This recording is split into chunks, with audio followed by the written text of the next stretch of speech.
Selamat datang di konten yang sudah ditunggu-tunggu oleh para sobat loteng di seluruh dunia. Wah, sekarang plusnya banyak banget ya, Seth. Banyak plusnya Ini sekarang. beneran apa enggak sih Ya, sebenarnya? nggak tahu nih apa kita ditipu apa gimana nih sebenarnya ya kan. Sampai 3 digit. Ada yang ngaku plus. Emang ada 3 digit? 3 digit. Gue kemarin lihat ada yang ngaku plus 12 katanya ya kan. Wah. Plus berapa? Sampai gue searching di Google tuh plus 12 negara mana gitu karena gue penasaran gitu kan. Iya, iya. Bener apa enggak sebenarnya gitu loh. Yang Korea ada, apa segala macam ada juga. Wah, gila.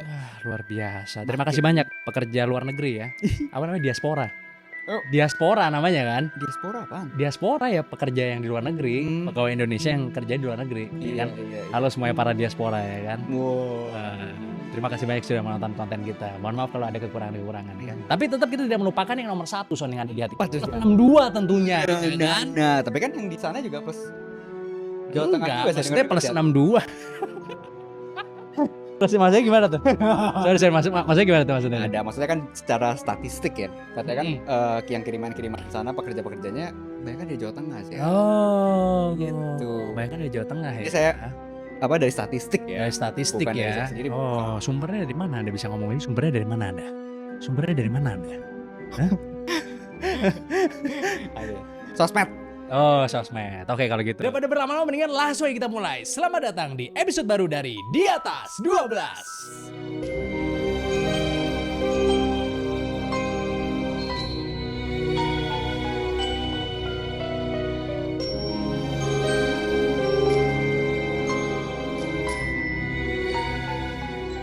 Lu udah lihat pesawat terbesar di dunia belum, Son? Hah, pesawat Hercules nih? Oh, bukan dong, pesawat Zeus, Son.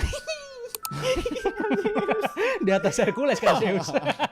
Bapaknya. Iya, bapaknya. Jadi ceritanya gini, ada sebuah project yang namanya Skytanic Project, Son. Oke, ini sama main kapal nih ya. Mirip-mirip namanya ngambil dari Titanic kan. Mm-mm. Jadi project ini bertujuan untuk membuat pesawat termegah di dunia yang kira-kira akan selesai di akhir tahun 2024, Son. Oh, tahun ini ya? Tahun ini. Nah, kenapa namanya Skytanic? Ya, kayak kapal Titanic kan namanya kan? Karena kapal Titanic itu pada masanya merupakan kapal termegah yang pernah dibuat oleh umat manusia, Son. Iya. Bahkan sampai dijuluki the unsinkable ship loh, Son. Atau bahasa Indonesianya kapal yang tidak mungkin tenggelam. Walaupun kita tahu lah ya kisahnya gimana. Jadi pesawat ini tuh gede banget, Son. Oke. Pesawat ini itu dapat menampung 5.000 penumpang, Son. Wah, 5.000, Son, cobain. Pesawat ini.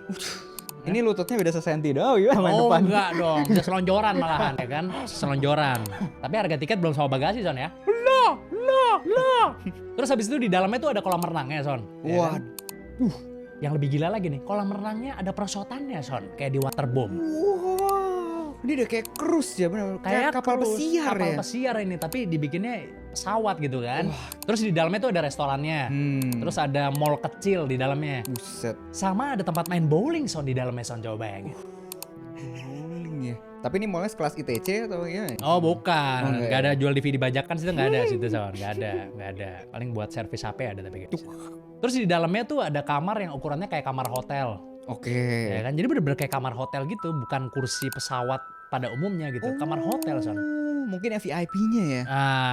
Yang lebih gilanya lagi nih, Son, pesawat yang gede ini Heeh. itu bisa terbang selama berbulan-bulan, Son, coba bayangin. Berbulan-bulan. Berbulan-bulan, karena ternyata pesawat ini tidak ditenagai oleh bensin, melainkan dengan menggunakan nuklir, Son. Buset. Pakai nuklir. Bisa terbang berbulan-bulan, Son, coba bayangin, Son. Jadi udah nggak ada lagi party-party is the ship tuh udah nggak laku, ntar, Son. Itu nggak party is the ship tuh nggak? Yang di Singapura. Oh, Yang di Singapura is the ship. selebriti gitu ya. Bukan selebriti, Oh, bukan. yang kayak party-party tapi di atas kapal cruise. Iya, Nanti iya, mungkin iya. party-party tapi di atas pesawat, Son. Bisa berbulan-bulan loh, Son, terbangnya. Bahkan kapal ini itu dijuluki the never landing plane, Son. Wah, saking nggak pernah turunnya. Saking nggak pernah turunnya, Son, berbulan-bulan bisa terbang terus. Buset. Kalau Titanic kan di unsinkable ship tuh, Son, ya kan. Jadi ya kayak pesawat yang nggak pernah mendarat gitu loh, Son. Wow. Gitu. Buset. Tapi namanya ngeri banget ya sebenarnya. Kok bisa sebuah project pesawat yang baru itu ngambil nama dari nama kapal yang sudah pernah karam, Son. Iya Berapa sih. puluh tahun yang lalu gitu ibaratnya, Son. Iya sih. Kalau lu gimana, Son? Mau nggak naik pesawat ini? Bisa boleh jadi gitu. Bisa udah jadi ya. Ini gratis apa mesti bayar nih? Ya bayar lah, Oh, bayar. bayar, Mau apa ya. enggak? Lu punya duitnya lah, taruhlah misalnya gitu. Hahaha. Lu mau nyobain nggak naik pesawat ini? Mau tapi nggak yang pertama sih. Oh. Jadi kayak yang udah mungkin udah 5-10 kali terbang, udah oke gitu. Ya gue baru mau. Oh, lu Cuma baru kalau mau. kelinci percobaan sih gue enggak sih kayaknya. Oh gitu, enggak ya? Enggak sih Kalau gue. gratis mau tapi. Di endorse airlines misalnya gitu kan. Waduh. Percobaan pertama. Ini sama ente juga nih. Sama gue juga. Sama gue juga. Tapi gue gak mau kayaknya sih. Gue gak mau sih gue kayak. Enggak mau lu. Gak mau deh gue kayak. Walaupun gratis terus dapatnya yang dapat sama kamarnya tadi gitu. Kayak gak mau deh gue. Nggak mau Gak ente? mau sih gue kayak. Kayaknya apa soalnya apa ya, dia ngambil konsep namanya itu kok sama kayak Titanic gitu. Gue jadi sih. mikir-mikir gitu. Maksudnya emang gak ada nama lain gitu ya maksudnya. Tapi kalau gratis dan ditemenin gimana, Chat?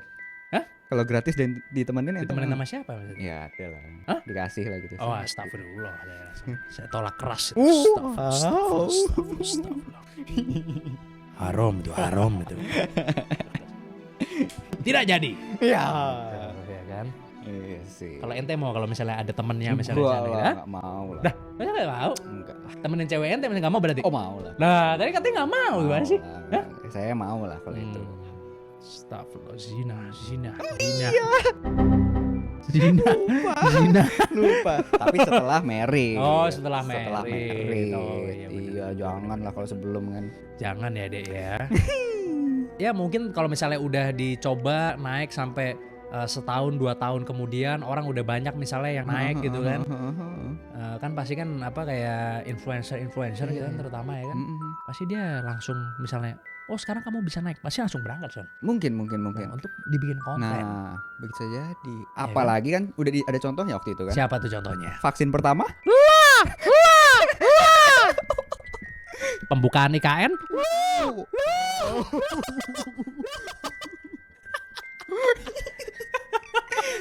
Pasti langsung buru-buru ingin dateng. Nah kita nonton aja dulu vlognya mereka ini gitu kan Son ya kan. Kira-kira aman apa enggak? Nah ini gue udah ceritain salah satu proyek pemerintah yang dicurigai sebagai penipuan. Waduh, penipuan apa itu Son? Wow. Lo tau gak sih aplikasi buatan pemerintah yang dicurigai sebagai penipuan, Zat? Hah, aplikasi apa itu Son? Jadi gini, aplikasi ini adalah fasilitas untuk turis asing bisa masuk ke negaranya pada saat pandemi COVID-19, Zat. Oh, Golden Visa bukan? Golden Visa. Beda dong, beda. Oh beda. Beda, ini kan buat liburan. Oh iya, itu kan bukan aplikasi juga ya? Bukan. Sorry, saya yang salah emang.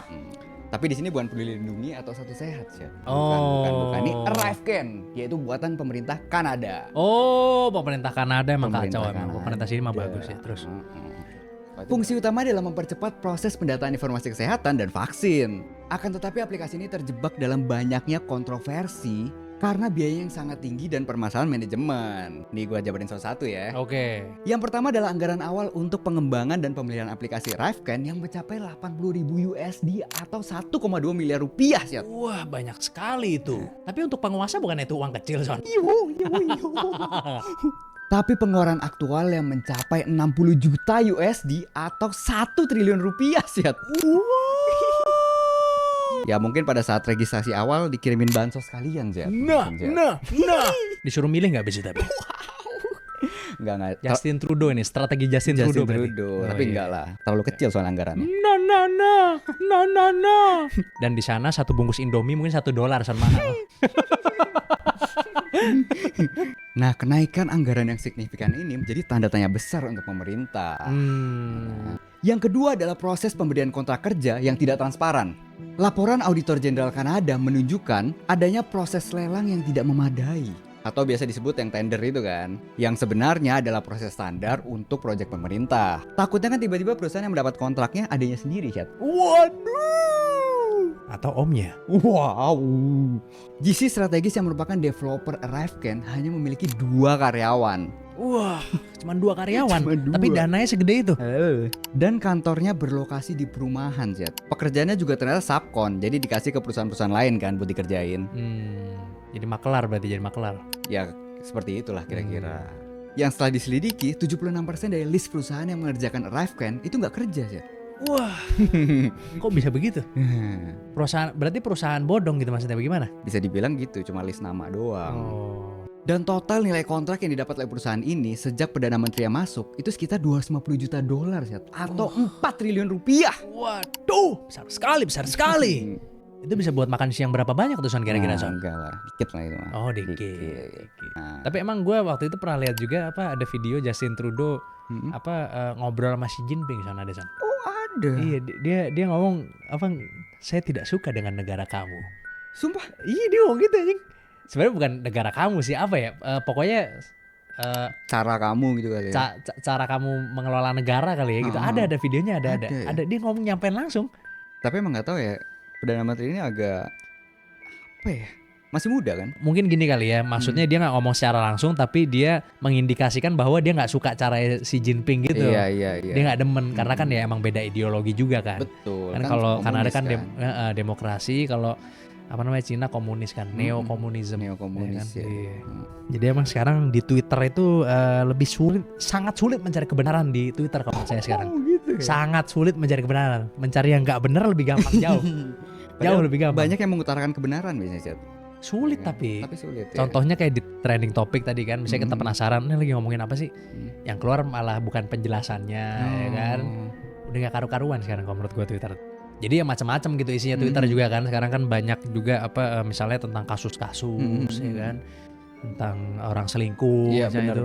itu daily itu, daily ada orang selingkuh di Twitter itu, tiap hari itu. Langsung trending topik Indo biasanya malah. Nah kalau enggak ya masalah-masalah sama polisi gitu misalnya. Wah, kan. iya. Itu banyak juga Banyak banget sih. Makanya kalau di Amerika polisi dipakein body cam Son ternyata Son. Ya kan? Iya. Ya gue sih udah tahu dari lama, tapi mungkin yang nonton ada yang belum tahu nih. Ada yang belum tahu. Bahwa di dada ya. Nah, bahwa di Amerika tuh dipakein body cam polisi-polisinya. Lo tau nggak kalau di Amerika polisi pada dipakein kamera Son? Buat dude stream nih sih. Bukan dong, buat OnlyFans. Jadi awal mula polisi dipakein body cam itu di tahun 2014 Son. Oke. Dimana pada saat itu ada seorang pria bernama Michael Brown yang dia tuh didor sama polisi Son di Ferguson, Missouri. Hal ini memunculkan protes keras dari rakyat Amerika. Mereka mempertanyakan keadilan dan pertanggungjawaban dari polisi yang asal dor aja gitu. Presiden Obama kemudian memunculkan proposal untuk pendanaan pembelian body cam Son. Wah, masih gila-gilaan nih anggarannya nih. Nah itu dia. Tapi ya pastinya nggak segede anggaran sewa Alphard yang kemarin itu Son. Ada Son. Bukan di sini kan ya, bukan di sini. Hal ini membuat para polisi terpaksa memakai body cam tersebut selama mereka lagi bertugas. Nah kemarin gue sempat ngeliat ada salah satu video yang muncul dari body cam ini Son, viral. Tapi ngeri nih videonya. Apa tuh ya? Jadi di suatu hari ada seorang polantas yang memberhentikan pengendara karena dia tuh diduga melanggar peraturan lalu lintas Son. Terus tiba-tiba polisinya balik ke mobil buat ngambil barang gitu. Oke. Pas dia nengok lagi ke mobil orangnya, tiba-tiba orangnya ngilang Son. Waduh. Terus si polisi itu bingung dong ya kan. Terus dia nyari ke sekitar mobil, ternyata orangnya bener-bener udah gak ada Son di sekitar mobil tersebut. Udah nggak ada? Udah gak ada, hilang tahu kemana. Lagi nonton tenis bukan? Lah. Di lapas suka miskin kayaknya Son. Tapi setelah gue cari-cari, ternyata video ini tuh adalah buatan dari sebuah ormas Kristen di Amerika yang menunjukkan adegan rapture atau menghilangnya seseorang karena diangkat oleh Yesus. Tapi ya orang sempat ketipu pada saat itu karena apa videonya tuh real banget yang pertama ya kan, yang kedua ya mobil polisi juga kayaknya mobil polisi beneran gitu. Terus kayak seragamnya kayak seragam polisi beneran gitu. Gue kira juga awalnya beneran ya kan, tapi kayaknya nggak mungkin gitu kan kalau beneran kan. Karena full atribut ya. Full atribut soalnya dia tuh ngelihatnya tuh bener-bener cepet banget kayak hitungan detik gitu. Kayak nengok sebentar ke kanan, lihat ke kiri lagi udah nggak ada gitu. Tapi viral banget tuh video dan orang banyak yang percaya gitu. Maksudnya ini kenapa kok bisa hilang gitu kan. Tapi tujuannya apa gitu ya? Ya supaya ormas ini ya? Supaya rapture itu dibicarakan Son. Ya kan, bahwa kalau kamu percaya dengan Tuhan kamu akan diselamatkan nanti. Gitu loh kan. Soalnya kan ini dari yang gue baca di Google ya. Dari gue yang baca di Google, rapture itu katanya di pengangkatan manusia ke heaven gitu ya, ke surga. Dipanggil sama Yesus gitu. Sebelum kejadian judgment day katanya gitu, atau hari kiamat. Pada saat dilihat itu, sebelum dia berbuat dosa karena ditilang, udah langsung dipanggil gitu ya. Nah, itu dia. Mencegah ya. Mencegah Son. Mungkin karena dia sebenarnya orang yang sangat baik Son. Oh gitu. Jangan sampai cuma satu kesalahan ini ternodai masuk neraka. Nah. Jadi mungkin harapan nih mungkin ya ini ya. Iya. Mungkin harapannya supaya jadi pembicaraan, apa mungkin kejadian ini adalah rapture. Sehingga orang jadi lebih kuat lagi kepercayaannya mungkin ini. Menurut ormas itu. Ya, gitu. Unik juga ya, unik ya kan. Unik banget. Tapi emang ya maksudnya body cam dipakein di polisi di Amerika tuh gue juga awalnya juga agak bingung juga sih gitu. Kenapa ya? Maksudnya wah berarti nggak bisa ngapa-ngapain nih ya gitu, semuanya kerekam lah ibaratnya gitu. Iya. Semuanya kerekam lah ini ibaratnya gitu. Ini untuk petugasnya atau untuk yang di videoin nih? Untuk petugasnya lah. Untuk petugasnya. untuk petugasnya dong ya kan. Nah maksudnya jadi nggak bisa asal-asalan lagi gitu loh maksudnya. Iya. Karena semua polisi ya maksudnya udah direkam gitu loh setiap dia kerja gitu. Jadi udah nggak bisa gimana-gimana lagi gitu. Iya. Jangan sampai pas lagi ditonton dicek rekamannya lagi nongkrong ngopi di warung, Cet. Jangan sampai tuh. Warung berarti adanya di Indonesia doang. Kalau di luar negeri kan soalnya nggak ada warung. Ada dong warung pasti Dimana? ada lah. Dimana? Pasti ada lah. Dimana? Pinggir jalan gitu kan ada stand gitu ngomongnya warung, Cet, biasanya di sana. Oh begitu. Iya, karena stand itu kan artinya warung juga di sana. Oh kan? iya Gitu, benar kan. juga benar. Kalau nggak salah di Malaysia namanya warung juga. Warung juga Nggak pasti. salah ya kan, coba para penonton Malaysia komen warung sama nggak bahasanya di Malaysia sama di Indonesia.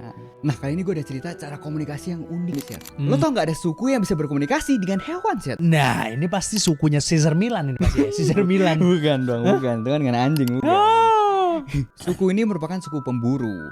Dan suku ini menggunakan bahasa Hadzane. Dan ini unik banget, Cet, menurut gue, Cet. Karena bahasanya menggunakan ceklekan atau suara klik, Cet. Jadi kayak gitu. Oh kayak orang Afrika tuh biasanya tuh begitu Nah, ini tuh. orang Afrika, Cet. Oh iya.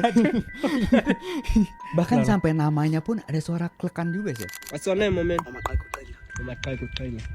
Apa? Angkat Popo. Mereka ini sangat-sangat menyatu dengan alam. Sampai-sampai mereka bisa membuat suara burung dan berkomunikasi dengan burung tersebut. Bisa komunikasi sama burung Son? Bisa komunikasi Gini berarti. Enggak. Jadi mereka bisa meminta arahan burung tersebut untuk tahu lokasi-lokasi madu yang ada di hutan, Zed. really intimate relationship with the honeyguy. In terms of knowing what it's saying, and they'll whistle a certain way to it. Ada salah satu aktor dan artis Amerika bernama David Cho. Waktu itu dia sempat tinggal bareng dengan suku ini, Zed. Oh, Jadi gimana banyak nih ceritanya? cerita-cerita serunya. Seru tuh dia banget tuh. nih masih ceritanya nih. Jadi dia bilang fisik dari suku ini itu gila banget, Zed. Jadi si David Cho ini bilang dia sempat ikut berburu, Zed. Nah, mereka ini sempat lari gitu, kayak ngejar gitu, lari selama 5 jam. Hah? Dan 5 jam itu dia bilang, David Cho ini bilang kalau mereka itu nggak keringetan sama sekali, Zed. Gila. Think about running again. I can't run at top speed for hours. These guys aren't sweating. I'm like, what's going on? We've been running for 5 hours. You guys aren't sweating. Emang pemburu banget. Untuk saat ini populasi suku Hadza ini mencapai 1.300 orang. Akan tetapi sekarang ini mereka sedang menghadapi krisis yang sangat berat, Zed. Wah, krisis apa tuh? Karena selama 50 tahun terakhir mereka kehilangan sampai 90% tanah nenek moyang mereka, Zed. Lah, kok bisa? Karena ekspansi pertanian dan peternakan. Waduh. Mungkin banyak kebun kelapa sawit di sana. No. Sana ada penggalian untuk batu bara nggak sih di sana bertanya saya? Enggak. Kalau Afrika dia banyaknya apa gali buat berlian, Oh. buat berlian sama emas tuh, Iya. Mungkin ya, mungkin. sama minyak juga. Mungkin. Yang secara serius membatasi perburuan makanan mereka. Sehingga saat ini mereka banyak bergantung pada makanan tambahan dari pasar, sih. Wah. Ujung-ujungnya beli juga gitu ya. Ujung-ujungnya GoFood juga lah ibaratnya gitu ya. Dari suku tadi harus berburu dulu ya kan. Ujung-ujungnya jadi ini ya. Pesan sayur box ya. Nah, Shopee put dah terpaksa ya kan. Astro deh. Kasian juga ya suku-suku ini berarti. Yang lucunya gue sempat lihat juga, Zed. Jadi suku ini akhirnya banting setir ke konten creator, Zed. Oh gitu. Gitu. Suku-suku di dalamnya. Suku Hadza ini. Hah? Jadi kalau lu search di TikTok nih, suku Hadza ini. Keluar tuh akunnya, followernya 2 juta, Zed. Oh iya. Ada satu orang yang bikin. Jadi kayak kumpulan sih suku-suku ini. Oh, sih. sekumpulan suku Hadza bikin TikTok gitu. Bikin TikTok. Gua nggak tahu ini apakah dari National Geographic dibikinin suku Hadza ini atau gimana, gua nggak tahu juga. Tapi mereka pasti dapat royalti lah dari situ lah. Tapi nggak tahu gede apa kecil. Atau tukar pakai beras. Kalau sana kentang. Enggak sagu bukan. Bukan sagu ya? Bener-bener Sagu ya? Sagu. Sagu kan? Ya suku yang bisa dibilang dari dulu menjauhi pengaruh modern, akhirnya ya nggak bisa hidup, nggak bisa survive kan, karena tidak adanya pelestarian adat dan budaya itu. Terpaksa gitu ya akhirnya ya, terpaksa karena dorongan dari justru harusnya kita sama-sama melindungi gitu ya, jangan mengekspos mereka ke dunia modern ini, tapi banyak yang nggak mau ya. Banyak yang kamu harus ikut kita, banyak yang begitu ternyata ya. Iya. Aduh, kasihan banget sih sebenarnya gue sama suku-suku ini sebenarnya. Sih. Sendiri juga punya kan suku yang tidak tersentuh, walaupun sebenarnya kita nggak tahu ya. Kayak suku Manteng mana tuh ada atau enggak kita nggak tahu ya sebenarnya. Nggak tahu sih sebenarnya. Atau mungkin ya bisa juga dilestarikan dengan cara digunakan sebagai sumber daya manusia juga gitu kan. Kayak misalnya ada pertanian atau apa segala macam. Nah, ya dijadiin dia boleh tani, bekerja ntar di sana. kita kasih apa tuker Nah, gitu ya hasil bisa taninya, juga. ya bisa juga. Tapi ya intinya begini ya, maksudnya ya suku-suku itu harus kita jaga bersama. Kalau Betul. bisa kita bantu ya kita bantu, tapi kita nggak usah maksa mereka harus join nama kita kalau menurut gua mah. Iya. Wah gila sih sampai Gua begitu. 90% loh Syat. Tetap membantu, jangan memaksa mereka suruh gabung sama kita lah. Jangan. Kalau mau ya bagus ya kan, kita terima dengan open arms. Tapi Iya. kalau dia nggak mau ya udah kita hormatinnya keputusan dia. Karena mereka kan udah hidup selama 50.000 tahun Syat. Suku Oh, gitu ini ya? kan 50.000 tahun yang lalu dan baru apa? Itu tadi ya, manggil siapa tadi? Hah? Tadi manggil siapa Anda? Kok gitu tadi? Takutnya nengok semua ya gitu ya kan. Anda manggil siapa tadi? Ya itu. Masalahnya krisisnya ini baru 50 tahun terakhir. Ya kan. Dan mereka punya keahlian-keahlian yang bagus juga sebenarnya ya, Iya. physically ya. Anggapannya kan ada yang maksa-maksa di periode-periode terakhirnya Syat. Takutnya kan seperti itu. Maksudnya maksa apa itu, Son? Ya maksa maksudnya kan ya udahlah daripada pensiun jadi ekspansi dulu gitu Nah. kan buat anak-anaknya nanti bisa ngurus pertaniannya itu tadi sih Iya ya benar juga sih, benar. Benar-benar. Emang yang paling penting adalah ekspansi, menurunkan ke anak-anak selanjutnya gitu ya Son ya, untuk pertanian ya. Sama ada satu lagi Son, apa tuh upacara ya harus di tempat pertanian ya Son, maksud gue gitu. Maksudnya nggak boleh ladang pertaniannya misalnya di mana, upacaranya di tempat lain ya, nggak bisa lah. nggak sah ya Nggak maksudnya sah. Upacara pembukaan ya Nah, harus di iya. ladang pertaniannya Son. gunting pita ya di lokasinya Nah, maksudnya itu kan. iya maksudnya. Heeh. Supaya berkah maksudnya supaya kan. berkah Berkah dan menghasilkan. Kan yang paling penting kan dari ladang pertanian kan itu kan, menghasilkan iya, kan. menghasilkan yang penting Nah, Gitu. pokoknya intinya ya kepada suku-suku ini ya mudah-mudahan para pemimpin di negaranya juga bisa mengelola dengan baik ya maksudnya ya, dan Betul. tidak memaksa. Mm-mm. Nah, ngomong-ngomong soal pemimpin nih, gue ada sebuah cerita tentang salah satu pemimpin yang mungkin paling ditakuti di dunia nih. Wah, Ya kan? siapa tuh? Vladimir Putin. Oke.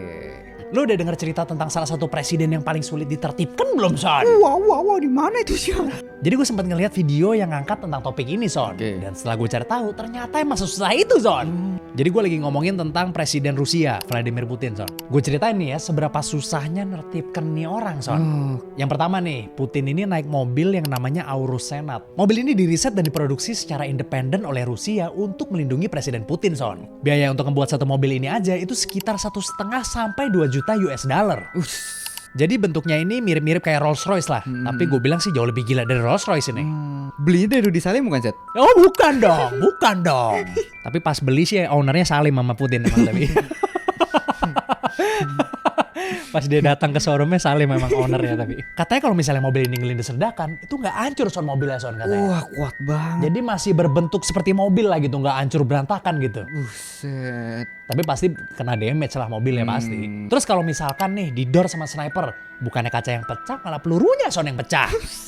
Terus kacanya katanya cuman kayak kebeset doang gitu Son. Oh, itu aja kaca filmnya kayaknya. Nah, pokoknya ini mobil full armor lah. Terus kalau misalkan si Putin ini lagi konvoy di jalan, yang ngejaga tuh banyak banget. Di depannya tuh ada kayak sejenis mobil truk gitu yang bahkan kalau misalnya jalannya dia tuh di blok, mobil truk ini bisa dengan mudah untuk nabrak blokadenya tersebut, Son. Oh. Udah gitu presiden kan kalau misalnya mau datang ke suatu tempat pasti kan ngirim pas pampres dulu kan, Iya, beberapa iya. hari sebelum si presidennya ini datang gitu. Bahkan calon presiden pun biasanya dipinjemin pas pampres nih sama negara ya kan, buat ngawal kalau misalnya mereka lagi kampanye. Makanya kita sama-sama heran kan waktu itu kok si Trump bisa kecolongan gitu kan, Son.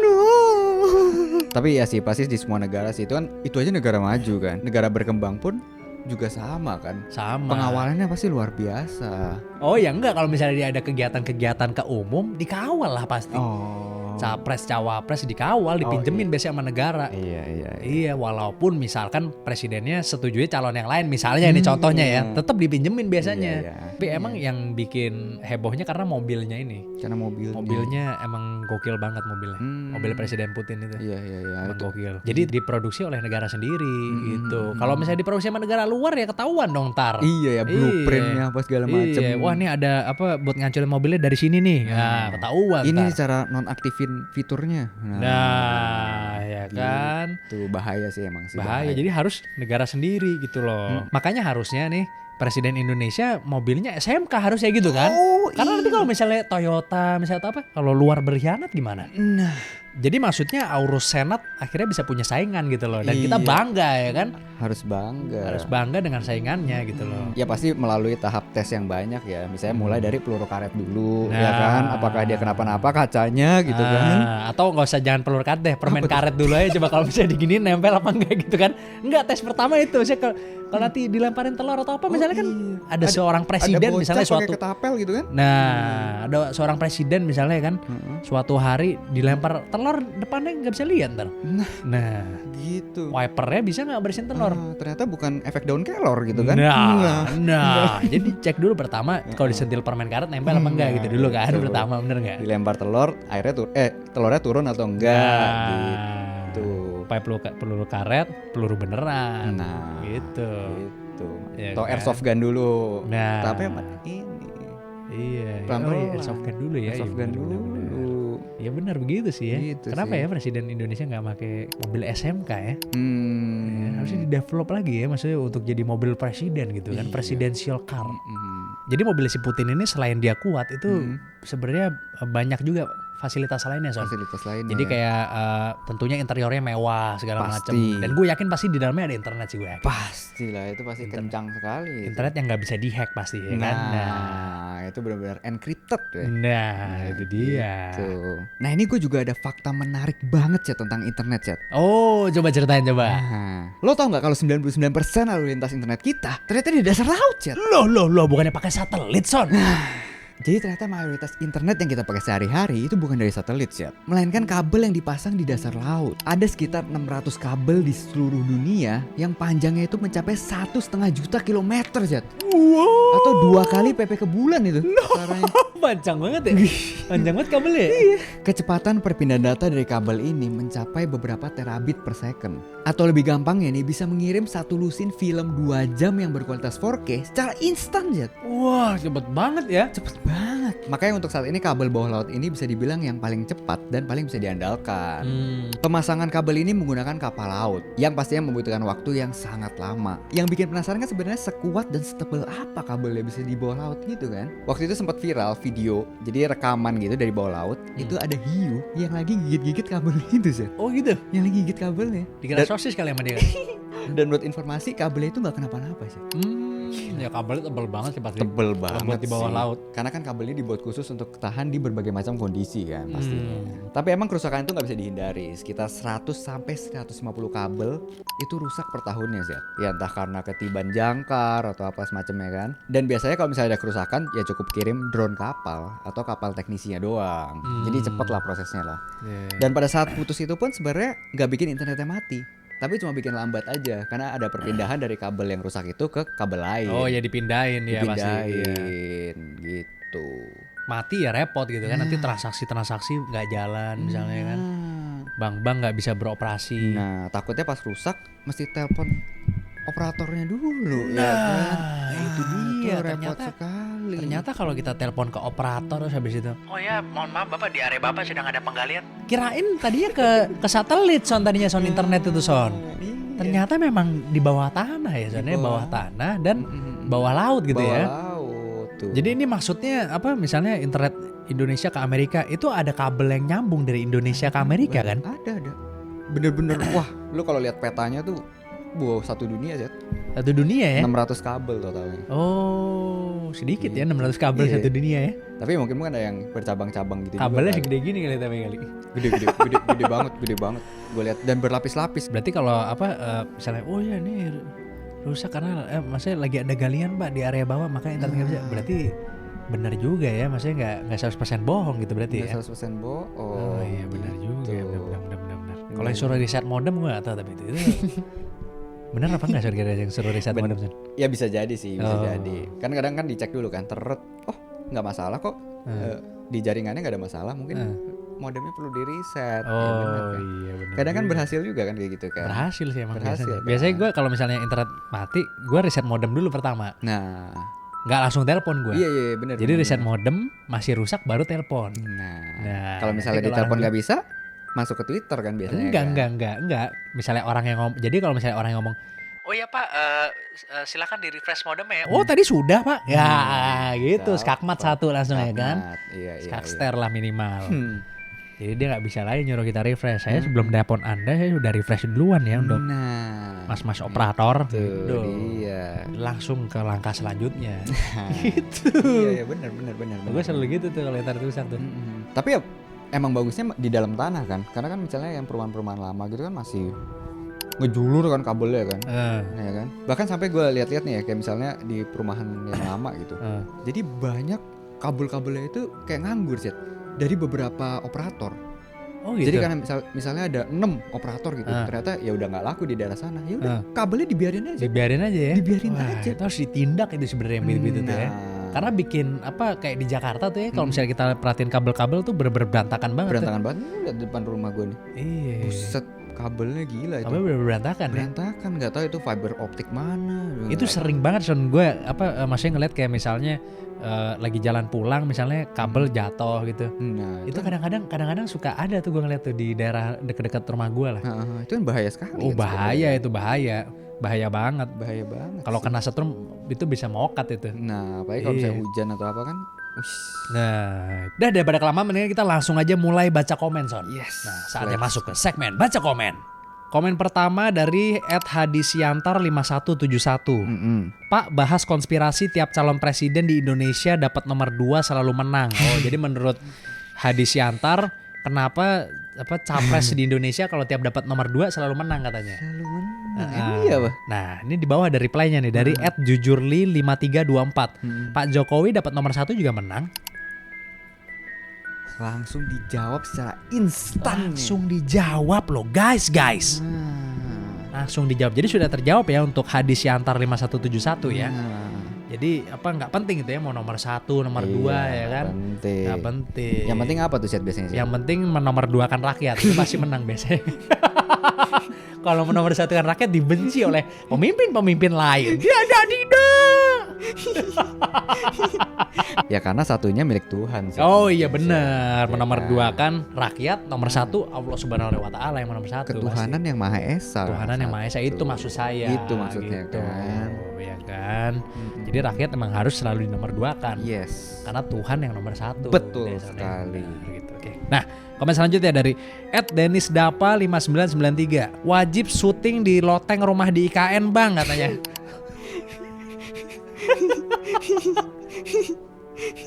Emang di sana ada rumah, Son? Wow, ada dong. Udah ada rumah-rumah yang jadi? Udah ada, punya menteri tapi. Oh. Yang saya lihat, yang udah ada room tournya apa segala macam baru itu doang yang gue lihat ya. Oh. Mungkin rumah-rumah warga udah ada. Ada lotengnya nggak di situ? Rumahnya? Harusnya ada ya. Ada lotengnya kali ya, ada lotengnya kali harusnya ya. ada kan bagus emang di sana. Oh kan? iya kan rumah bagus ya. Bagus. Bener, anak gue cakep. Badannya bagus ya. Cantik, badan juga bagus. Ya kalau misalnya nanti ada yang ngundang ya kan buat kita bikin konten di loteng di IKN, kita siap berangkat ya kan. Mungkin bapak-bapak pejabat yang tinggal di sana bisa mengundang kita. Bisa ya kan, kita siap berangkat gak ada masalah ya Son. Siap, review jujur juga siap. Iya siap ya kan. Tapi kalau disuruh naik motor sambil touring ke sana kita nggak siap ya Son. Kita nggak siap itu. Kita nggak siap touring ke IKN. Karena saya nggak bisa bawa motor Harley. Oh. Alasannya itu aja. Kalau cocok sih ya kita pasti jalan ya. Kita pasti jalan. Kita nggak bohong ya, bener gak? Bener. Kita bikin konten dah di loteng di IKN ya kan. Kita tunggu nanti invitation dari para pemimpin. Yes. Komen selanjutnya dari Realman Tobacco 9219. Yes. Realman Tobacco. Bang, kan background loteng lu gelap. Coba sorotin proyektor ke tembok di belakang Bang Son biar ada animasi atau sponsor nemplok di situ. Pakai proyektor gitu. Pakai proyektor. Jadi kita disuruh iya. invest proyektor bersama operator di sana. Oh iya benar juga, ide yang luar biasa jenius itu Son. Luar biasa. Kenapa kita nggak kepikiran Son sebelumnya? Nah, itu brandnya belum masuk, kita yang udah keluar. Udah nggak kuat ya. Ya terima kasih atas masukannya gitu ya Terima Son ya. kasih, ya. Kita sih emang berpikir buat naruh sesuatu di belakang sini. Nah, tapi yang agak lebih masuk akal gitu ya. Jadi tolong komen tapi jangan terlalu yang gak masuk akal ya Son ya. Jangan terlalu biaya terlalu mahal ya Son ya. Nah, Iya. Pokoknya tuliskan saran Anda tapi yang masuk akal, oke? Jangan yang terlalu sulit. nah. Nah, Selanjutnya dari Rosalina.Nurasih. Syutingnya juga di atas jam 12 malam kah? Pernah ada pengalaman horor nggak? Nah, Ini kayaknya ente nih pernah nih. Tapi ini emang suka takut-takut riset ini ya. Oh, saya nggak pernah Jadi ada pengalaman kadang-kadang horor. tiba-tiba ada suara dikit dia langsung. Nah, itu para penonton pasti sudah tahu kalau itu adalah orang sebelah saya ya kan. Para penonton pasti sudah tahu dan sudah hatam itu. Ya kan? Nah, yang bangke ada juga yang komen itu yang apa di pojokan kok nggak pergi-pergi ya katanya. Nah, coba untuk kaum IndiHome yang lain tolong klarifikasi ya beneran ada atau enggak. Kalau ada suruh muncul ke kamera dong. Saya butuh AdSense ini. Muncul sekarang juga kamu. Gitu Ini ya. dolar kuning gimana sih? Hah? Enggak dolar kuning lah kan pasti sama YouTube dikira oh itu mah orang gitu iya. atau oh itu mah editan. Settingan. Iya. Saya butuh AdSense, tolong kamu muncul sekarang juga kamu. Gitu ya teman-teman. Terima kasih banyak buat kalian semua yang udah nonton episode terbaru dari Di Atas 12. Buat kalian yang nonton sampai akhir tolong komen karena itu adalah the highest respect for us. Betul sekali. Jangan lupa selalu like, komen, dan subscribe video-video kita. Yes, jangan lupa ya. Terima kasih banyak buat kalian semua yang udah mempercayakan subscribe kepada kita karena kita akan sangat menghargai itu. Ini adalah bentuk improvement salah satunya lagi ya kan. Sangat-sangat improve kita. Sangat improve ya kan. Mudah-mudahan lebih enak didengar. Mudah-mudahan kalian makin senang nonton kontennya dan gimana audionya sekarang udah oke apa belum ya kan. Kita minta masukan dari kalian karena ini adalah channel kita bersama gitu ya soalnya maksudnya ini kita adalah komunitas di mana kita akan mendengar juga. Sampai jumpa di episode selanjutnya dari Di Atas 12. Ini harus masuk nih bloopers.